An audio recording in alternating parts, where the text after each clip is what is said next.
My favorite plant to grow in my yard is the fruit tree, because you plant it once and you get fruit for decades. If you have ever been curious on the best ways to be successful in growing fruit trees, today is your lucky day. Why? Because my team and I have compiled our best interviews and videos in one place to assist you in growing your own toe-tingling peaches and awesome apples right out your front or back door. Plus, as an added bonus, we've included an in-depth guide to successfully growing fruit trees in your yard. To get access to this information, it's free, by the way. Just go to urbanorchard.org or text FRUIT to 33444. That's urbanorchard.org or text FRUIT to 33444. You're listening to the Urban Farm Podcast, your partner in the grow your own food revolution. Whether you've just been introduced to urban farming or you're a lifelong advocate, we're sure you'll leave feeling more informed, equipped, and empowered to dig deeper into the soil of your local food economy. With you every step of the way, here's your host, Greg Peterson. Today on the Urban Farm Podcast, we have Kristin Nikodemski of The Dirt on Dirt to talk about her experience with the Grow It Yourself revolution.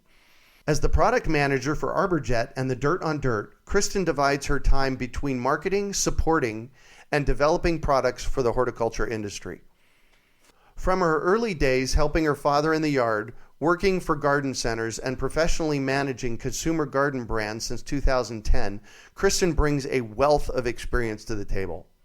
In her free time, Kristin is an avid indoor and outdoor gardener, artist, and foodie.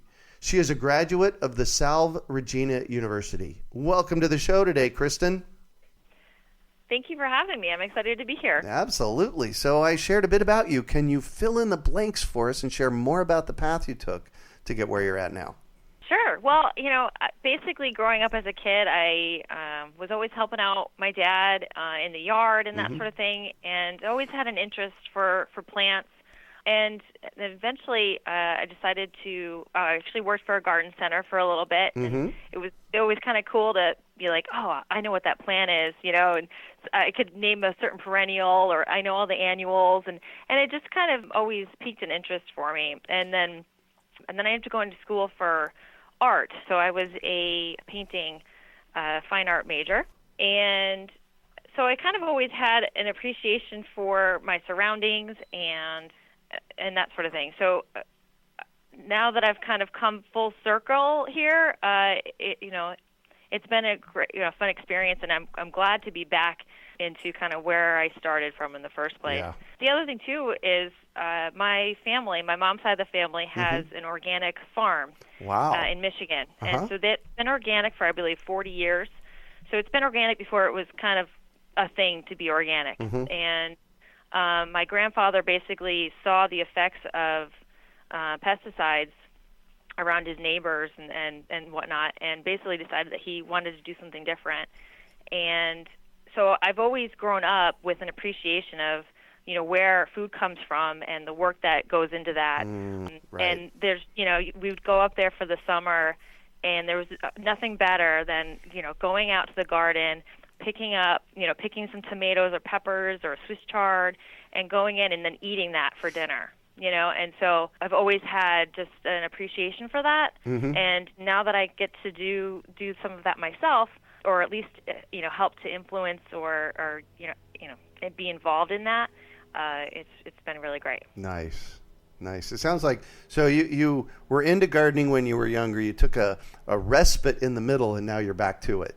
Yes, exactly. Yeah, that's really what happened to me as well. In the 70s, I was gardening here in the desert Southwest, and I got distracted with, you had to grow up and go out and get a job and all that kind of stuff. So I got into technology for about 20 years, but my hobby never went away. So it was nice in the early aughts. I guess that's what we're calling it now, right? The aughts. Right. Yeah. In the early aughts to get back to this whole notion of gardening. What was your favorite memory of gardening with your parents? Well, sometimes, part of my gardening duties really were just mowing the lawn. Oh, yeah. But actually one year I brought home some pansies, some little Johnny jump ups. Yeah. And and I planted them, and that was fine. And then the next year, they came back. I had no idea, Right. Oh, these are pretty. And they came back the next year all over the place. Oh, My dad nice. was like, what the heck? Because they're in the yard, they're in the grass Right. and stuff. And they, of course, didn't come back to where they were previously. They were everywhere else but where I planted them, but it was fun to see that. It was kind of one of my first, I think, kind of experiences with something kind of funny like that. Yeah. Yeah, I love those volunteers. I often will let things go to seed here at the Urban Farm and let them volunteer the next year. Yeah, why not? Yeah, it makes the job a lot easier, Yeah. Well, and that's the other thing too. It's like I'm always sometimes afraid to do weeding too early. Oh yeah. Because I don't want to pull out anything that could be something that's coming back. Right. Exactly. Kind of forget about that until you're in there and you're like, you want to get in it and get it done, and then all of a sudden it's like, oh wait, what if this is, right. a snapdragon or something? Right. So. I make it a rule in my yard not to pull a weed unless I know what it is. Yeah. Because I broke that rule recently, and I thought I had a weed growing in the yard, and I ended up digging it out, and it was an avocado coming up. Go figure. Oh my from a goodness. pit. I know, right? No. So. Yeah. Bummer. So, well, that's the cool thing about being in Arizona, though, too, is that you have a much longer growing season and opportunity to get some different plants out there. Yeah, exactly. Well, yeah, we have, interestingly enough, the hardest time to grow here in Arizona is July, August, and September because it's just too dang hot. Yeah. Yeah. And the rest of the year, it's like, bring it on. Things grow like mad. So, and where are you at? So I'm in Massachusetts, actually in a suburb of the Boston area. That's where the company's located. Uh-huh. But we've actually had a really bizarre summer and much different summer and fall this year. Our summer actually was really, really dry. Which was great for, every weekend was just absolutely beautiful, and it wasn't super hot, and usually we get really hot and humid, and it just kind of gets gross. We didn't really have very many of those days, so it was great for if you were, active and going outside and doing things, but it wasn't so good for watering and, the garden. So, so I had to be, pretty careful. I was definitely, the lawn, we just let that go brown, and I focused on a couple of my, my key plants that I, wanted to keep alive. But it was, I'd be out there watering like right to the base of the plant, so I don't get water everywhere. Yeah. And I'd be out there, in the evening and stuff watering, but it's nice to have people walking by and they'd say, oh, it looks wonderful. So that was always good. I had some support in that, but I had to be careful. Interesting thought. So here in Arizona, we have everything on sprinklers, on drip line, on drip tape, on bubblers. So if we're planting something in a landscape here, we've got to bring water to it. And it had never occurred to me until just this moment that if you were someplace that got rain all the time, you wouldn't have to do that. Right. So, this is actually, I'm renting right now. And luckily my landlord, we have a decent amount of yard, and he lets me kind of just do whatever I want. Oh, nice. Yeah, which is good because he doesn't know anything about it. He's like, yeah, just make it colorful. I'm like, okay, I'm on it. Cool. But, so, I have that freedom, but at the same time, we weren't equipped with any kind of drip watering. I basically, we don't have any of those necessary water-saving type of setups because usually in the summer we get plenty of rain. Yeah. So this year it was quite different, and I've already started looking at some things I can do for next year, soaker hoses and some things like that, and actually in like a rain barrel for when we do get rain. Yeah. Trying to see if we can set up some stuff for next year. Cool. I like that. I like that future planning thought process you're going through. Yay. Yeah. Well, it's funny. I mean, I'm still doing some stuff in my garden because we've been unseasonably warm still. But now's actually a perfect time to start thinking about next year's garden. Yes. Because while I'm in there, I can go, oh, you know what, this didn't work. Oh, I'm cleaning something out, or this didn't work out so well, or just kind of thinking about fertilizing the soil or adding compost and stuff. Now's a great time to go and do that while I'm cleaning everything up. Right. Yeah. So I need to think about, okay, well, what am I going to plant here next year? That kind of stuff. Yeah. Perfect. Well, And given that, let's talk about the Dirt on Dirt community. This is a project by Arborjet and a brainchild by you and who? By myself. We've got a horticulturist on staff, and his name is Matt Andrus. And then he helps run our greenhouse and do some of our research studies. Nice. And he's kind of my go-to, hey, what's going on here, Matt? And then it also came about through actually a graphic design firm that we work with that helps us on a lot of our marketing. All right. He's a homeowner and just kind of was helping me think about some things that we could do to talk about our products and engage, in a community. And that's kind of where this stemmed from. Part of it, too, was we were doing some research on, the gardening community right now, like who's gardening. Right. And we realized that 5 million of the 6 million new gardening households in 2015 were millennials. Isn't that amazing? It's amazing. Yeah. And so it's a huge group of gardeners right now that are coming into the market. And millennials, I am one. I'm on the other end of it where I still remember using a dial-up phone. Right.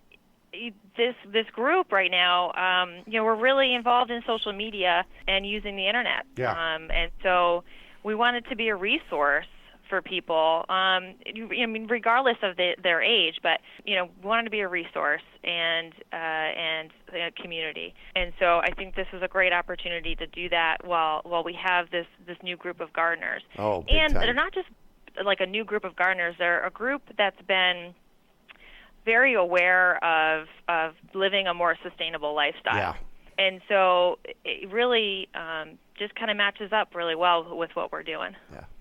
Cool. So what is the Dirt on Dirt community?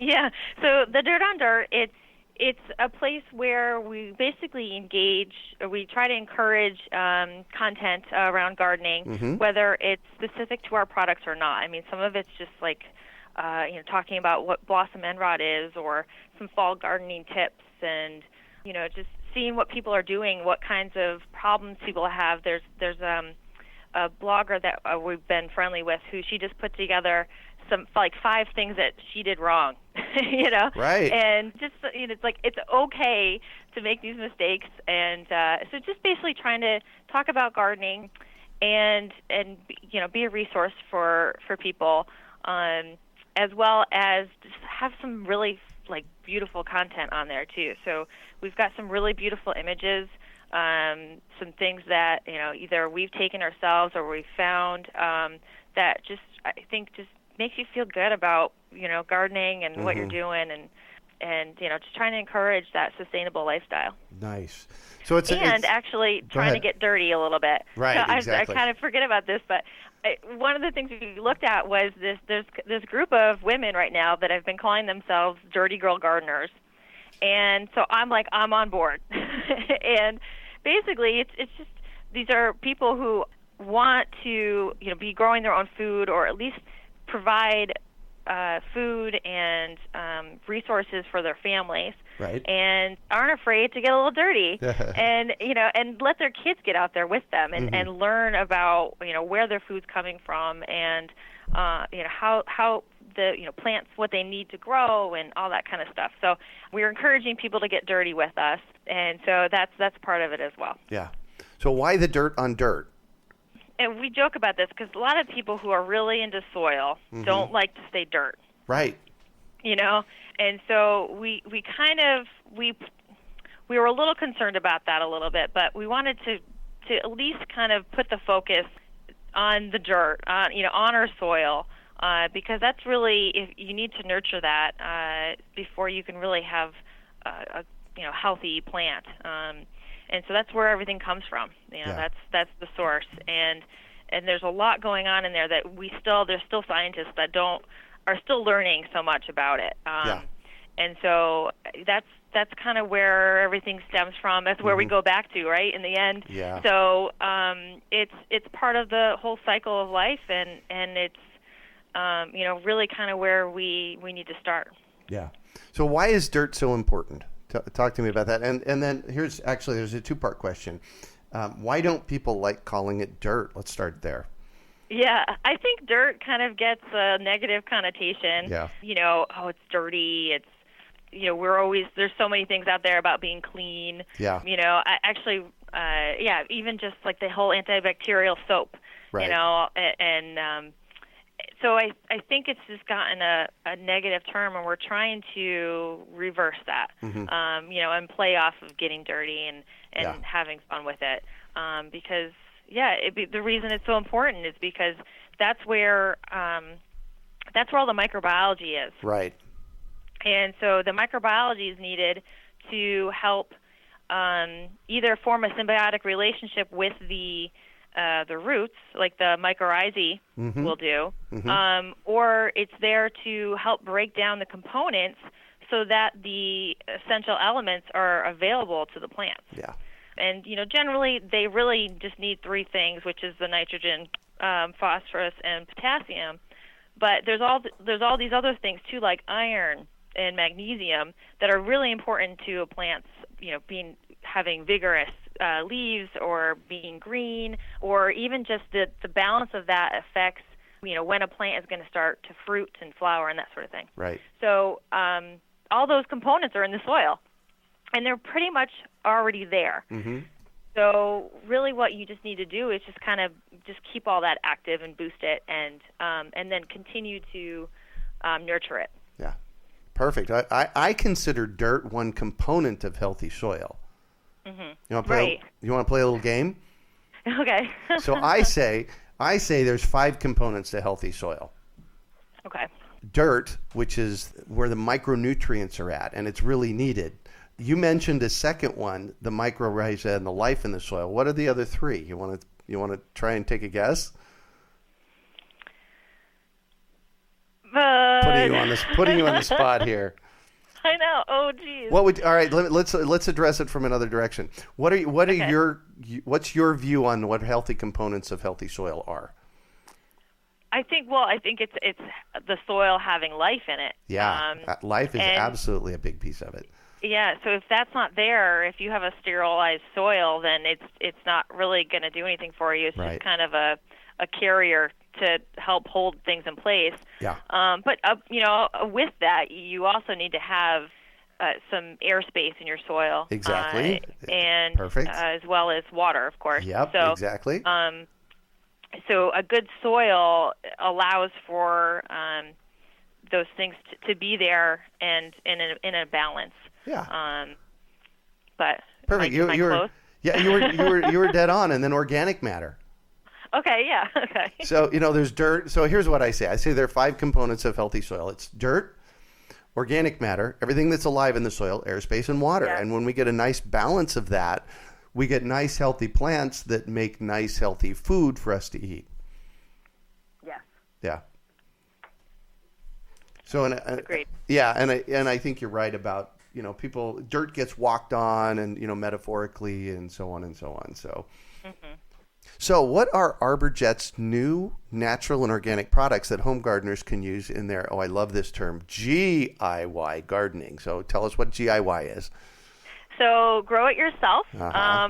And we actually also have another term we've been playing with is GYO, so grow your own. And so that's another kind of way of looking at it. Basically, knowing that you can, even just starting with some herbs and a windowsill, to having a whole plot of tomatoes, you can grow your own food and do it in a way that has a natural approach.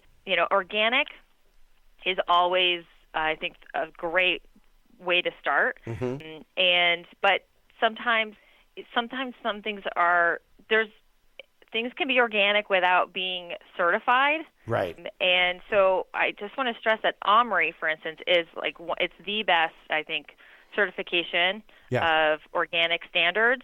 And OMRI stands for Organic Material Review Institute. Mm-hmm. And so that's what we always try to have for our standard for organic. Oh, nice. And then right now, Azisol, it's one of our products there, is organic. However, our other products right now do not have that certification for multiple reasons.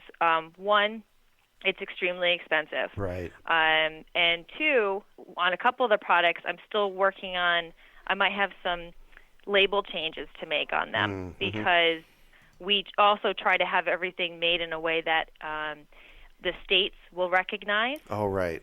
So there's certain things that I need to do on a label to say it a certain way or list an ingredient a certain way. And so certain states want you to do different things. Right. So we're working that out, some of those details still. But, basically, I don't want to go to Omri and have, spend all the money and then have to change it again. Yeah, exactly. So, but basically the approach is to have something that's as organic as possible and can be used easily. And so one of those products, I'll go back to Azosol, is extremely unique, but it's an ingredient that a lot of people may be familiar with in organic gardening, and that's Azosol. So Azosol is a neem-based product, so that's N-E-E-M. Neem like the tree. Neem like the tree. Yeah, great. And so typically, many people have seen and used neem as an oil, in an oil form. And what's great about the oil is you get a smothering effect. So it will, smother an insect or even sometimes a disease spore and prevent that. Basically it suffocates. Yeah. Whereas Azosol is actually a water-soluble powder. Oh. And so because it's a powder and completely water-soluble, it doesn't actually give you that smothering effect. But the way it works is as an insect growth regulator.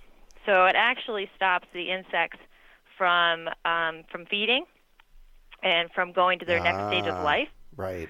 And then their eggs don't come to term if they do. So it's not it's an integrated approach to an organic gardening. So if the bugs are already there and they're killing your plant, you might need something, as well with the Azosol. You might need to use like a soap or an oil-based product to kind of get that smothering effect. But what's cool about Azosol is it actually stops that next generation from happening. Based on a neem tree. Yes.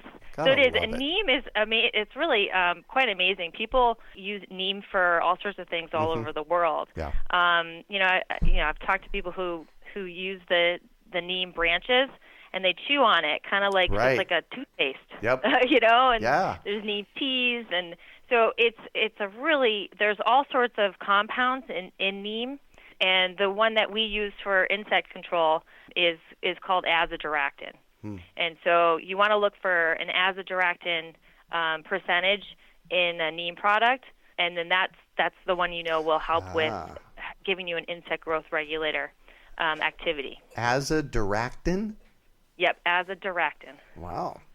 Cool. I learned something new today. Yeah, because there's a lot of different neem products out there, and if it just says neem oil, then the way it's like primarily working is as a repellent and smothering. If it doesn't have azadirachtin in it, then it's not necessarily going to do some of those other components. Nice. Any other products you want to talk about? Yeah, please. So two products that are a little bit easier to talk about are. By the way, hold on. I want to stop you real quick. Sure. Great job on educating us about azadirachtin and neem. That was thank you for that because I learned some stuff. That was good. It wasn't too much. No. Okay, That was great. Are you kidding? Okay, good. So other products. Okay. So two other products that are a little easier to talk about are Ecomite Plus and Eco PM. So Ecomite Plus is one of our botanical insecticides, and as well as a miticide. And so anytime you put side at the end of something, it sounds a little scary. Right. But basically what that means is that it's going to control some sort of pest.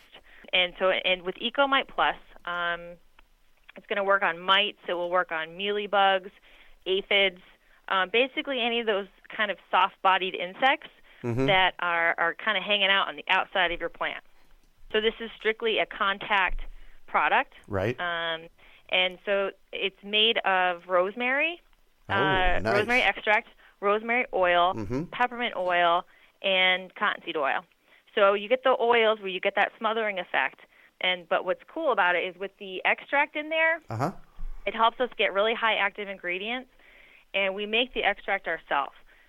So in that process, we use an alcohol-based, like an isopropyl something. And what that does is it helps to dehydrate the insect as well. So, and it also makes it so that you don't have this like lasting residue on the leaf surface. So if you need to spray either, in the sunlight during the day, or if you're doing like an indoor growing and you have lights on, you can spray without worrying about burning the plant tissue. So you can have, if you have like a soap, you got the lens kind of thing going, you can burn that spot. Right. Even just, water can sometimes burn your plant. Yeah, exactly. So it's that same idea, but we reduce a lot of that because it spreads out along the leaf surface and evaporates quickly. And it smells really good. Right, exactly. Exactly. And it's natural. Yeah, it's natural. Right, exactly. So one of the actually did Facebook Live event recently with a friend, she has a farm here in Massachusetts, and we were talking about the EcoMite Plus, and she goes, what's really great about this is I can actually read all of these ingredients. Yes. And so I think that's also something to kind of look for, when you're looking for products is, do I know what this is, or do I have an idea? Can I generally read this? Right. So that's something to look for. And then EcoPM is our fungicide. So basically, PM, it's not for nighttime. It stands for powdery mildew. Oh, so, right. Yeah. Yeah, that's just to clarify that confusion. That was something that was a name that was put in place before I got on board. So I was like, guys, what is PM? Like nighttime? Yeah. So that was meant to just kind of shorten up for powdery mildew. Right. But it also works on like black spot. So black spot is really common on roses, for instance. Right. And some of your, typical other, fungus type issues that you might have. But powdery mildew is a pretty big one. It's pretty common across the whole country. Yeah. Except in those places that it's really dry. Yeah, yeah.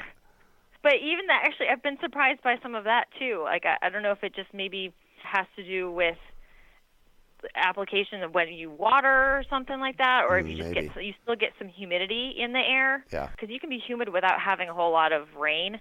Right. Exactly. So it's powdery mildew. It really can sneak up on you. It happened to me this summer. Actually, I was traveling a lot for work, and I hadn't had a chance to treat my plants regularly. And so I ended up getting powdery mildew on a couple of things. And it's tricky because once it's there, it's pretty much there. So it's persistent. And you can suppress it though. So like a couple of my more hardy plants, I was actually pretty happy. My standing phlox this year did get some powdery mildew, but never actually died. I actually still have some like standing up pretty good. So I was able to, even though I still got some powdery mildew because I was unable to do some preventative sprays like I would have liked to, I was able to suppress what was there and basically kind of smothering the spores and keeping them from spreading. Nice. And did you use your product? Yes, EcoPM. Yep. Yeah. Perfect. So that one's really nice, and once again, it smells really great because it's thyme extract and thyme oil and clove oil.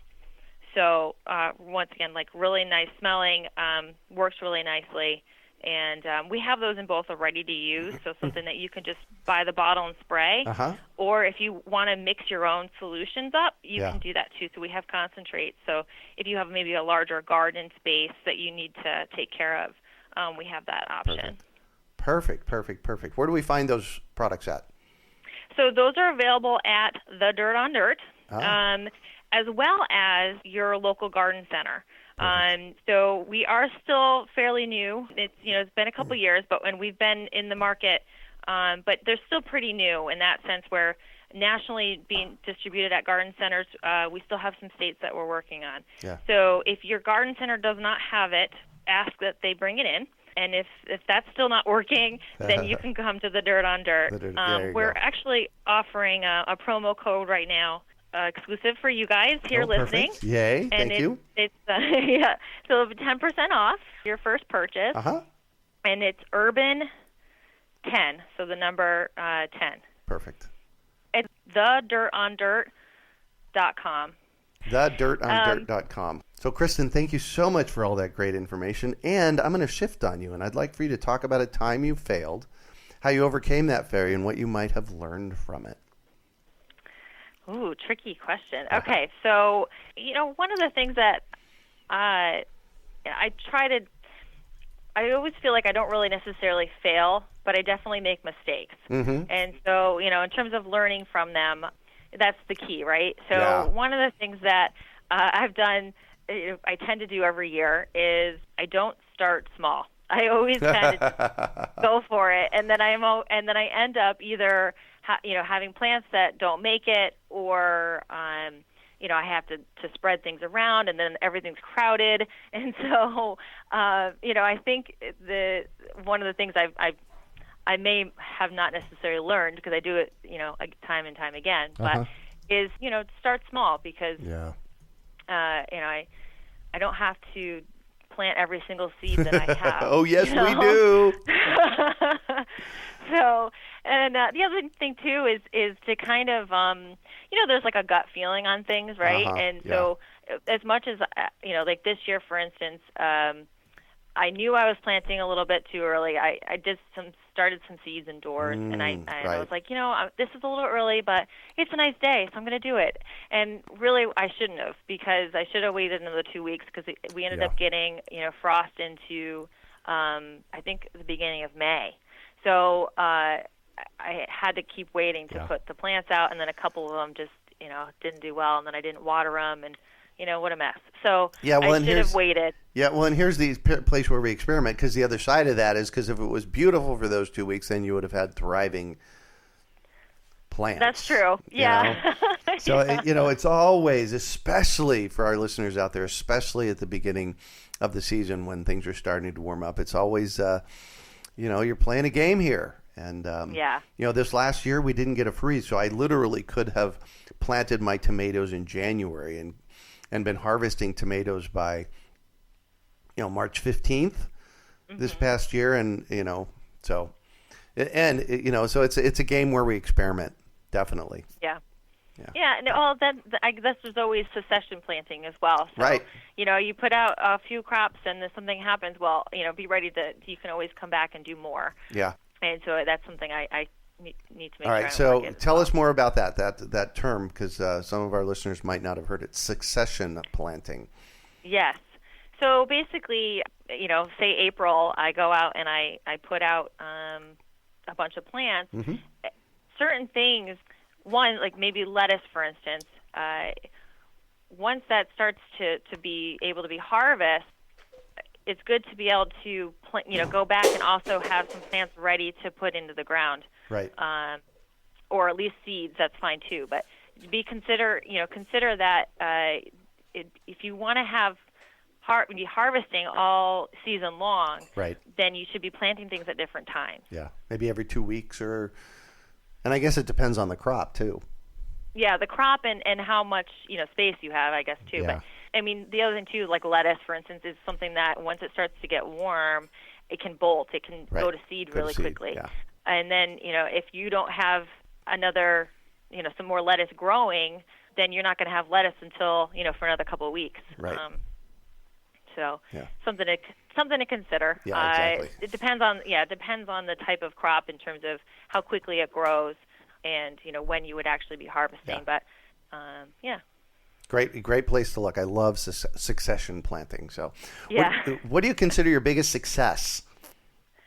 Well, you know what? Even though I'm not doing this anymore, and it was one of those things that I, detoured on, was some of my art background. So after graduating, there's always that time of like, what am I going to do with my life? Oh yeah. And so I was in a situation where I was able to actually work at basically have my own art gallery space.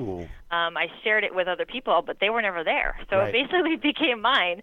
And, that was a really interesting kind of fun time for me, where I had a chance to kind of do my own thing and interact with new people and sell some paintings. So, there's always some interesting, just nice verification there of, what you're doing. Yeah. And, well, it's kind of the same idea with gardening. I mean, there's nothing better than harvesting your own food. Yeah. All that work you put in, there's something there tangible in your hand. Yeah. And so maybe that's why I enjoy art as well as gardening. Is, right. You can look back at it and go, wow, I did that. Yeah. Yeah. So what drives you?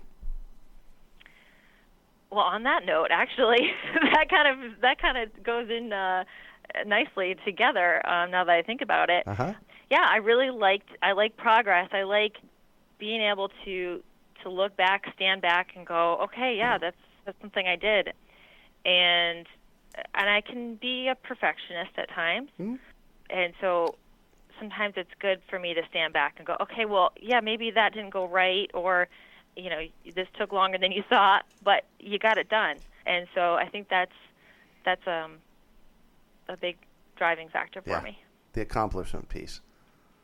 Yeah, beautiful. So what one final piece of advice do you have for our listeners?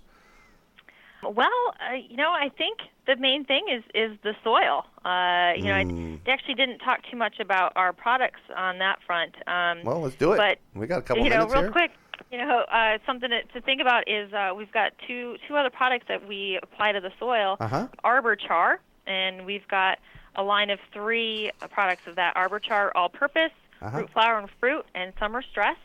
And those include biochar in them. And so we were talking before about the airspace, the water, and the life in your soil, right? And biochar actually helps to either provide that or create an environment where those things can be. So biochar can hold 10 times its weight in water. Wow. It's basically a burnt carbon material, and it's burnt in a way that it's in low oxygen. And so what happens is you're left with this extremely porous carbon. And so with that porosity, you can hold water, you can, have airspace. It kind of creates a home for microbiology. Right. And so now you've got, a better soil structure and a better environment for the life to thrive in your soil. Right. And so with the biochar, we've also added in some other things to that, including organic matter. And so with the organic matter, you're also now feeding the life in the soil. There you go. And eventually feeding your plants. Yeah. So, beautiful. So, Arbor Char, and then the last one is Nutriroot. Just real quick, it's a water management product as well as a fertilizer. Oh. It also so it has some nitrogen, phosphorus, potassium, all that stuff we were talking about. Right. As well as it also has humic acid and kelp. And kelp, as everyone may know, it's one of those things that is really beneficial to soil in terms of, once again, the biology, as well as there's a hormone in kelp that's known to help promote root growth. Oh. They're called cytokinins. Right. So, that's one of the benefits of kelp. So the Nutriroot has humic acid, kelp, nutrients, as well as something called a humectant. And the humectants actually draw water out of the air and turn them into a liquid. Kind of a crazy concept. Wow. But they're really cool. Humectants are in cake. They're in food. It's kind of like a salt. If you think about you leaving your salt out on on a humid day or something like that, eventually it's going to kind of start Take up. And so it's kind of that same concept, except it's taking the particles that are in the air, the water particles in the air, and bringing them into the root zone, and basically coating the roots with it. Wow. And so it's really good if you're in a situation where you need help to reduce your watering. It's also, in general, even if you don't need help with water management, it helps keep that soil environment, helps keep the water in the soil. Yeah. And so when you have really dry soil, and if you go to like a sponge, for instance, right. when it's really dry and you add water to it at first, the water rolls off. Right. it takes a moment for it to get absorbed. And so it helps prevent that runoff so that when you do have water available, it's going to get absorbed into the soil. Wow. Lots of stuff. No kidding. All right, so let me go back to your question. Final piece of advice, build healthy soil. Build healthy soil, because if you have healthy soil, then you'll have healthy plants, healthy, happy plants. And, don't be afraid to get dirty. There we go. Well, thanks so much for joining us on the show and sharing your experience with us today, Kristin. It has been a treat getting to chat with you. Yes, you too. Thank you so much. Great questions. Yeah, absolutely. These are fun. I get to learn, Yeah. So how can our listeners get a hold of you? The website and the promo code. Let's go over that real quick. Okay. The website is thedirtondirt.com. Mm-hmm. We are also on Facebook, Instagram, Pinterest, and Twitter. So for all those millennials. Take your pick. Yeah, exactly. And actually, I'm going to be trying to do some more Facebook Live events coming up. They were a lot of fun, and the first one I did recently was too long, but we're going to try to shorten them, just do quick little tips and some fun things, and you guys can kind of check out what I have going on in the garden and that kind of stuff. Cool. And so we'll be doing those. And then if you'd like to try any of our products, you can get 10% off your first purchase if you use the code URBAN10. So URBAN 10 for 10% off. Okay. And and that's at thedirtondirt.com. Perfect. Or go to your local garden center. There you go, and ask them. Absolutely. Yes. Well, that's it for today. Thanks for joining us on the Urban Farm Podcast. My favorite plant to grow in my yard is the fruit tree, because you plant it once and you get fruit for decades. If you have ever been curious on the best ways to be successful in growing fruit trees, today is your lucky day. Why? Because my team and I have compiled our best interviews and videos in one place to assist you in growing your own toe-tingling peaches and awesome apples right out your front or back door. Plus, as an added bonus, we've included an in-depth guide to successfully growing fruit trees in your yard.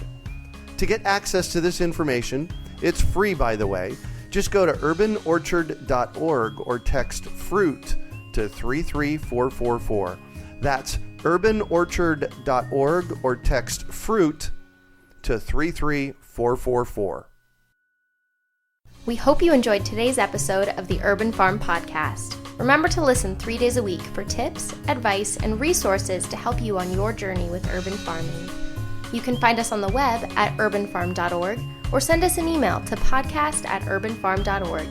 In the words of Vincent van Gogh, great things are done by a series of small things brought together. Be encouraged that with each lesson learned and skill developed, you are one step closer in the direction of your dreams.